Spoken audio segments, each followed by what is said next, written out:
महायुतीच्या माध्यमातून राज्यभरात विविध लोककल्याणकारी योजना राबविल्या जात आहेत। त्या योजनांचा गोरगरीब नागरिकांना मोठा फायदा होत आहे।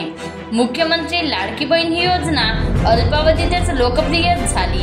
या योजनेला राज्यभरात चांगला प्रतिसाद मिळत असल्याने विरोधक धास्तावले आहेत। त्यामुळे या योजनेचा विरोधकांकडून अपप्रचार केला जात असल्याचा आरोप करत राज्याचे अन्न व औषध प्रशासन मंत्री धर्मराव बाबा आत्राम यांनी विरोधकांवर हल्लाबोल केला।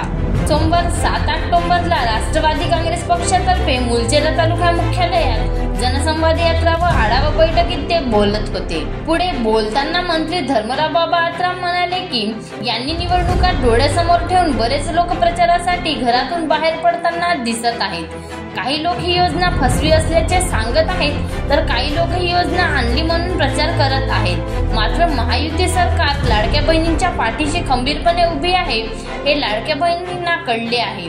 त्यामुळे विरोधक किती अपप्रचार किंवा श्रेय घेण्याचा काम केले तरी यंदाच्या निवडणुकीत लाडक्या बहिणी त्यांना त्यांची जागा दाखविणार असल्याचा टोला त्यांनी लगावला।